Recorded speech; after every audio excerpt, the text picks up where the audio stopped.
Can I tell you something? Confidence is a skill you can develop. It starts with your mindset. I'm Sage Rountree, and this is Yoga Teacher Confidential. In this show, I share the secrets to becoming a great yoga teacher, and confidence is definitely the most important quality you can bring to the classroom.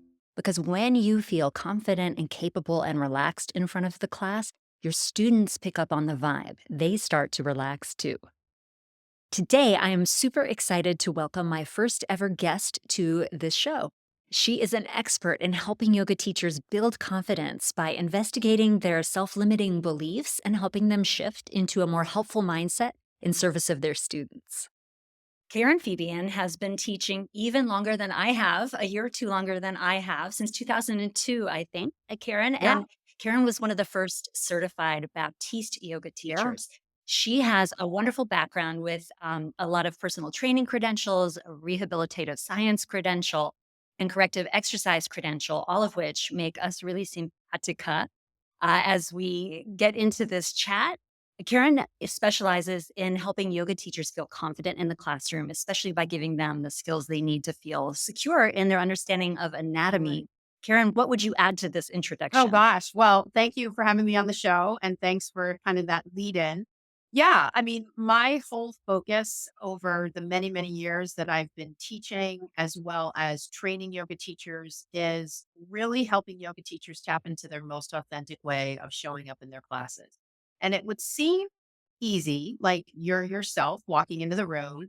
What I found, though, not only from my own experience, but from coaching numbers of teachers, is that there's something about walking into a room, teaching a movement based practice that's been around for thousands of years, that's steeped in all sorts of philosophy and history.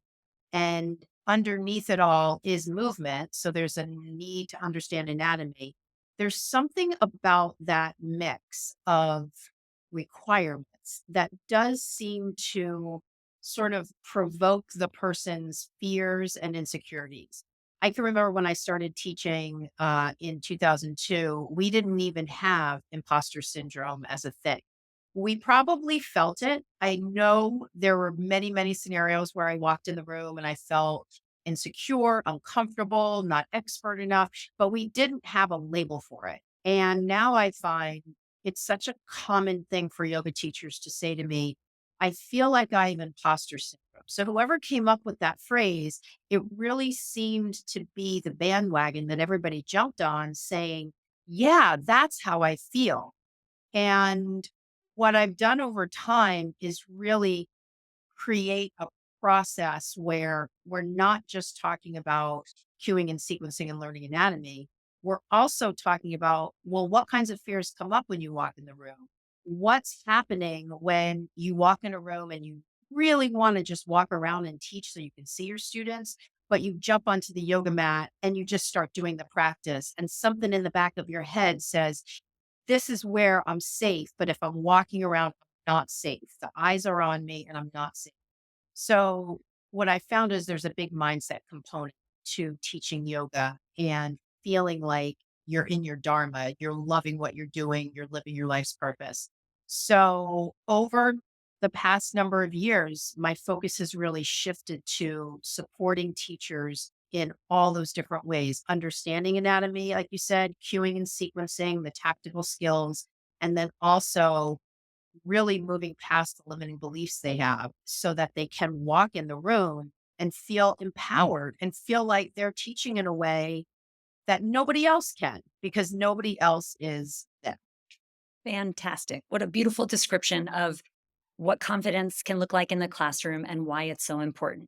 Sounds like you do some pretty deep work with the yoga teachers from a coaching perspective about investigating these deep seated beliefs in the sense of inadequacy. Can you talk a little bit more about what that looks like when you're working with yoga teachers? Yeah. I mean, my background prior to teaching yoga is in clinical healthcare. So I've worked as a social worker and rehab counselor in a variety of different healthcare settings.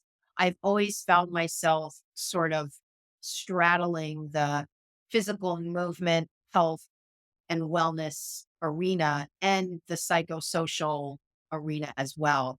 And so when I started my program, it is a natural way that I have when I have coaching calls with teachers to ask questions that really give them a safe space to start to share their fears and concerns and blocks and insecurities. And I'm definitely not doing therapy from a professional scope of practice. I want to make that crystal clear.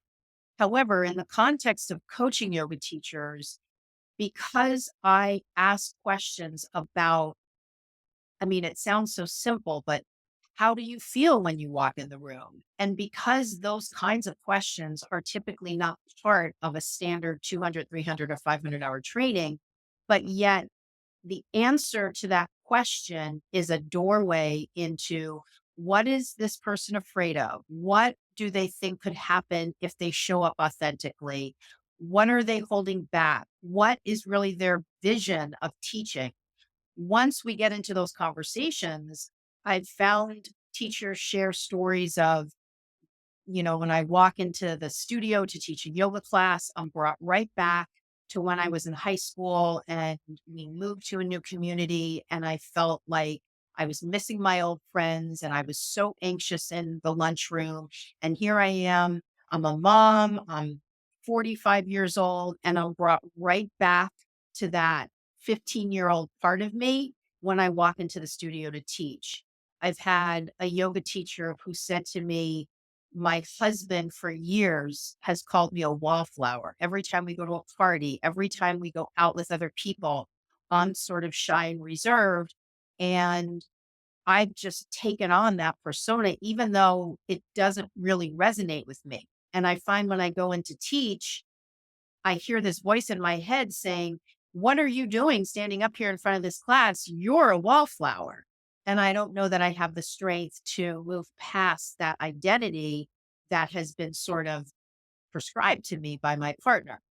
I've had the experience of being in training with someone who told a story of after she did a practice teaching session from the back of the room. And at the end, we all said, it was curious to us that you were teaching from the back of the room. And she broke down in tears and described one of her earliest memories as a kid where she dressed herself for school and she excitedly ran down the stairs and said, Mom, look what I'm wearing. And her mother said, there's no way you can wear that to school. You look ridiculous. Go back upstairs and change. So from that young age, she developed this hiding compensatory strategy that she used in life. And so, all of these stories illustrate we bring all of who we are as a person, all of our life experiences, all of our positive beliefs, all of our limiting beliefs, all of our beliefs about what does a yoga teacher look like, all of our beliefs of what we were told in teacher training. I have to do this, I have to do that. And all of that comes with us. And the same for our students. They come in the room. It's not like they get fairy dust sprinkled on them and they're super flexible and can do anything that you ask them to do. So the recognition of that really means that if we really want to break through and show up confidently and authentically, we have to sort of bring these things to the surface and talk about them and see if there is an opportunity for us to change that narrative. And that becomes a lot of what I do on these coaching calls. And it's not even the sort of thing, it's not like I go on these calls intending to do this. It inevitably just through a couple of questions, the person will say a few things and I'll ask a couple of more questions. And all of a sudden, we're in this whole area of them sharing with me. And because I've done this enough and because I've heard so many of these limiting beliefs, I can give them another perspective. And that's really all it is. And, in kind of wrapping it all up, at least in terms of this conversation point, what I always say to teachers is it's not so much the number of hours that you train that's going to be the source of your confidence. It's more finding your confidence through your willingness to experiment with different things in your classes that sort of run counter to what you think about the situation. So, for instance, if I think I need to change my sequence all the time, or my students will get bored because that's what somebody told me, And my experience of teaching when I change it every Monday is I go in and I don't remember it and I'm nervous and freaking out and I have to practice with them. But I so firmly believe that because somebody told me if I'm willing to experiment with teaching a similar sequence for a month, which if I teach one class a week, that's just 4 classes. I'm not saying for the rest of your life. And at the end of teaching that 4th class, I feel a little bit more confident and a little bit more competent that I know what I'm doing, that I don't have mind going blank syndrome. Then I've essentially shown that I don't have a fixed mindset. I have a growth mindset. I'm willing to experiment with something different, almost in service to me disproving a belief I have about myself, which oddly, paradoxically, is in service to them because when I feel better when I walk in the room, I'm better for them. It's like the oxygen mask has to come on me first.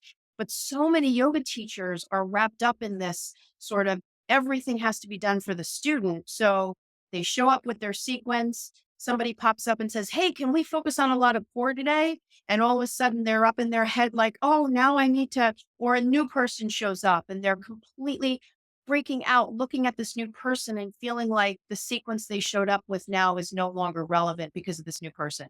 So, all of what we're talking about here has to do with each teacher shoring up their internal resources so that they can be better for the people in their class.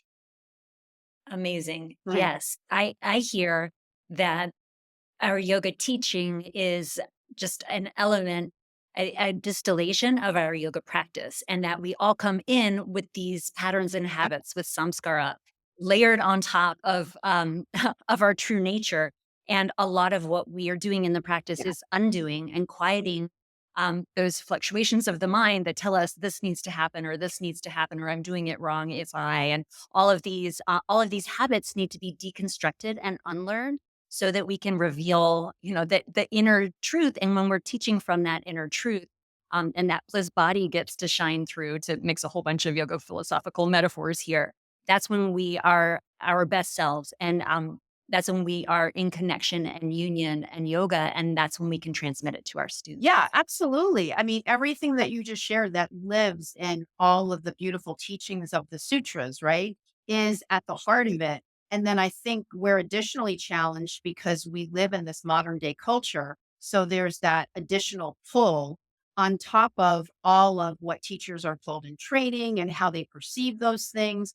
And so any yoga teacher, you, me, anyone listening to this who can relate to teaching a class and at the end when you're looking out at everybody in shavasana and you truly know in your heart that you did your best, that you were 100% there for them, you have this and you know that you showed up authentically.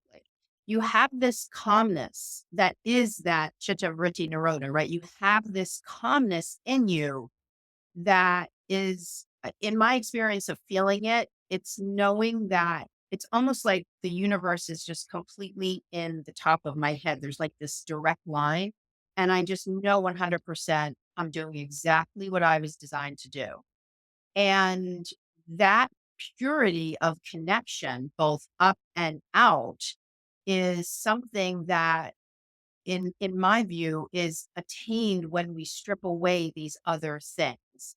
And yes, there's of course a time for academic training, certainly philosophy as we're talking about, and other aspects, strategic cueing, sequencing, and anatomy, of course, and also stripping away all those excess things that really sort of cloud our ability to show up and just confidently, almost like a 3 year old. A 3 year old isn't holding back, thinking, how is somebody going to judge me?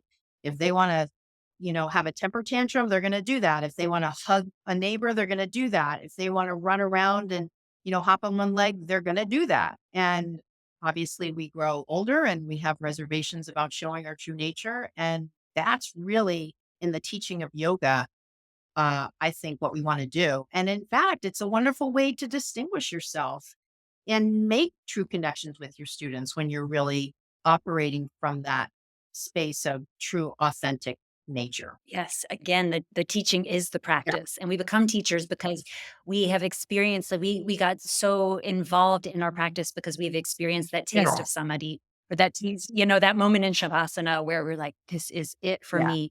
And I hear exactly what you're saying, and I bet all the listeners do too, that periodically you've set up the conditions correctly to achieve that bliss as a Yeah. teacher, like even just as the vessel for the students to be getting there. And that's like meta level, a next level up that feels even more powerful and even more like you're really living your Yeah. dharma.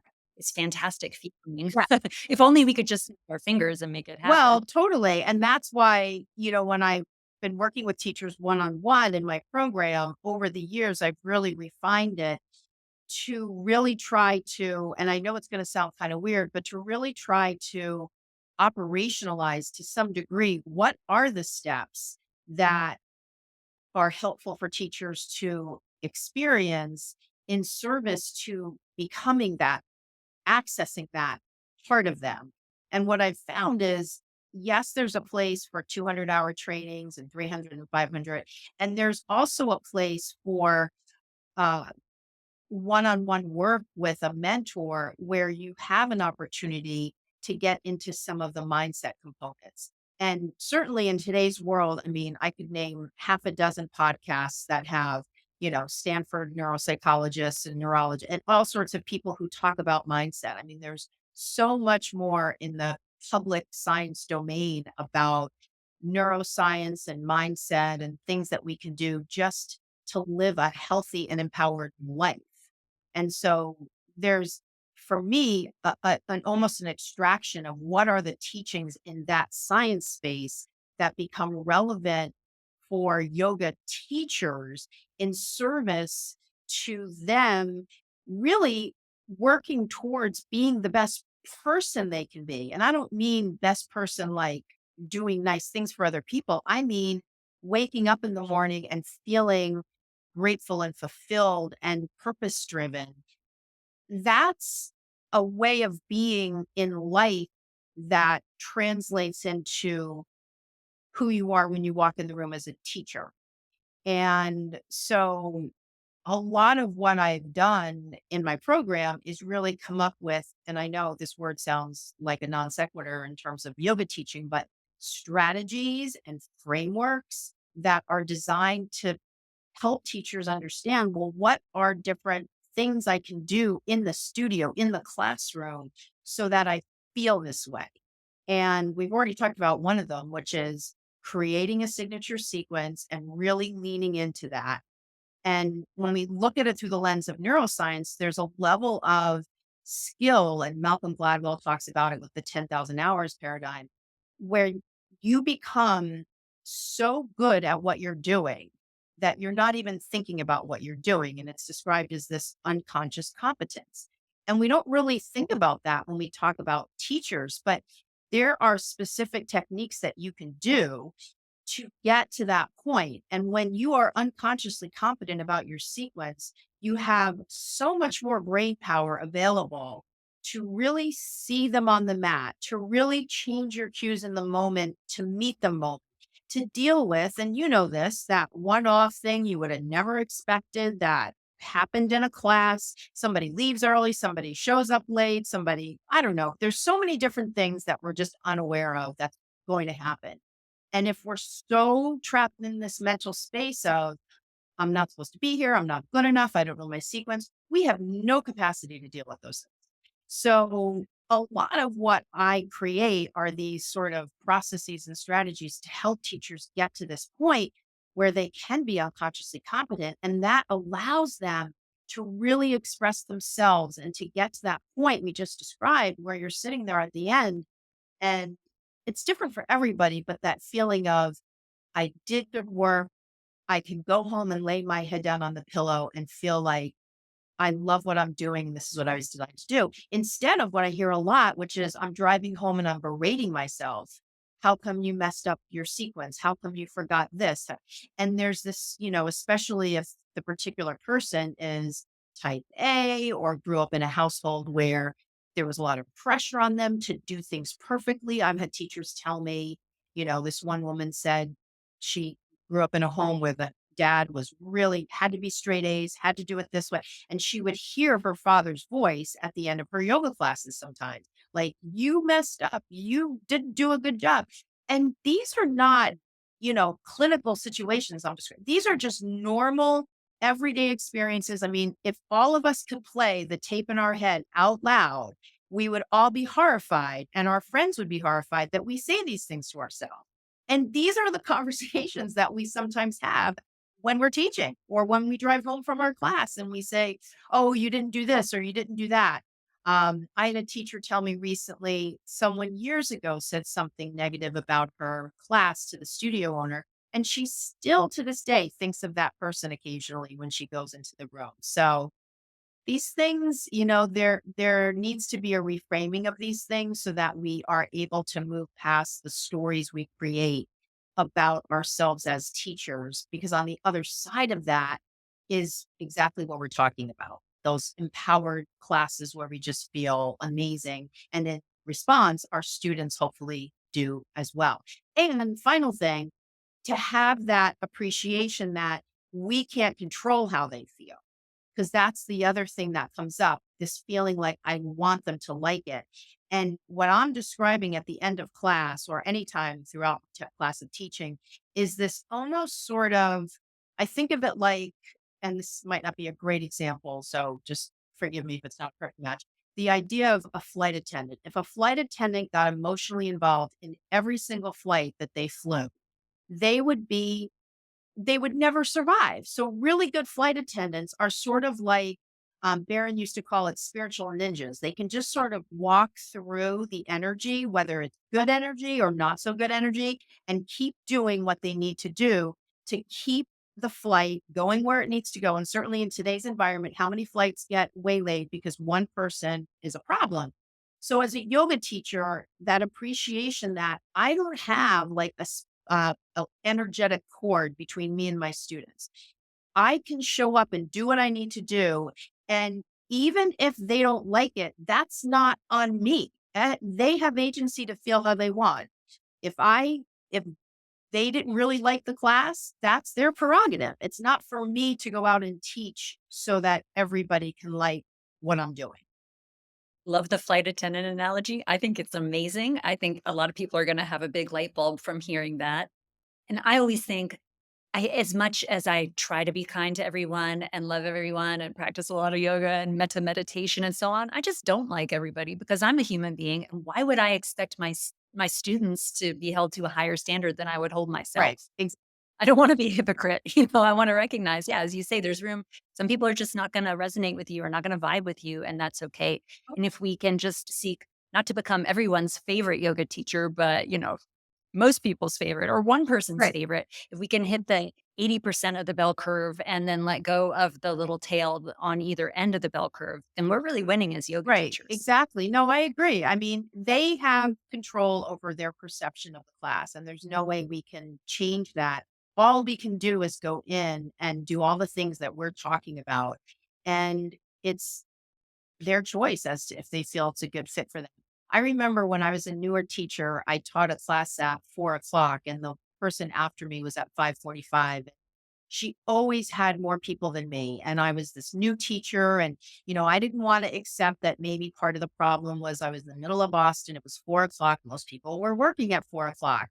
I was sort of believing a lot of the stuff I was hearing, that if I didn't have as big of a class as she, it had to do with me, and that was like a big narrative. And, part of it is really understanding. It's not really understanding, it's really appreciating that even if I had a handful of people in my class, if they really are connecting with me, that's really the solid foundation upon which I want to build my reputation as a teacher, because they'll tell other people, they'll follow me to other places. It's not just about the head count. Perfect. Karen, I've been wrapping up with an affirmation in this, and I know you have a beautiful list of affirmations that you've written. Do you want to offer an affirmation to listeners that might help them with this growth mindset and this effort of building confidence in the classroom? Yeah. I mean, I think conceptually, one of the things I talk about a lot with teachers is this idea of teaching from what you know.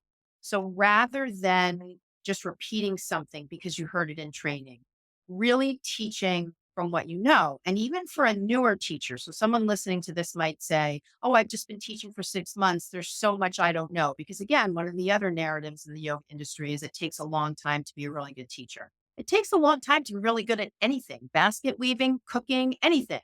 But that doesn't mean you can't be really good in the container of your own situation, even as a new teacher. What it takes, in my view, is teaching from what you know. And so, what I say in this regard, at least in terms of a mantra, is when I teach from what I know, my confidence grows because I'm not leaning on, oh, that's what somebody told me. Or if somebody asked me a question, that's what I was trained to say, which is such a disempowering statement. So, what I would say in closing is even as a newer teacher, teach from action.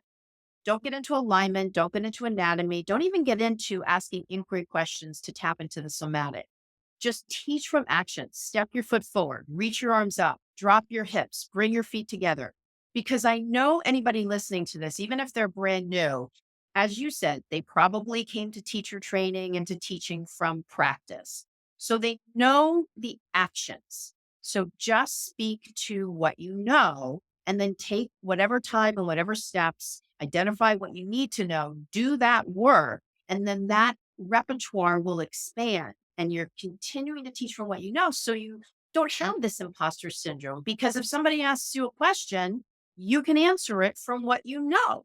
And because so much of yoga teaching is predicated on say this, say this, say this sort of flips that a little bit. And so now you're teaching and that allows you to be so much more authentic because you can say it in your own words because you know what you're talking about. I love it. When I teach from what I know, my confidence Yeah. grows. When I teach from what I know, my confidence grows. Karen Fabian, amazing message. Thank you so Good. much. Listeners need to check out your wonderful podcast, over 300 episodes and counting, many of them directly on this Yeah. exact topic, Yes. full of wonderful, actionable advice. Karen is just a fantastic resource to yoga teachers everywhere. You can find her at Bare Bones Yoga, and her wonderful podcast is called Conversations for Yoga That's Teachers. right. Well, thank you so much. I've loved being on and I can't wait to have you on my show. What a fantastic asset Karen Fabian is to our yoga teaching community. And she has been so generous with me as a colleague on sharing time and podcasting advice. I'm super grateful to her. And I'll be on her show, Conversations for Yoga Teachers, in a few weeks. I'm Sage Rountree. This is Yoga Teacher Confidential. Thank you so much for your time and attention today. Let's connect online. You'll find me at sagerountree.com, on the socials at Sage Rountree with no letter D. And I would love a rating and review of the podcast. It's still new, and any amount of sharing that you can do, either on your favorite podcast review site or by telling your friends and colleagues about it, will be most appreciated. See you next time.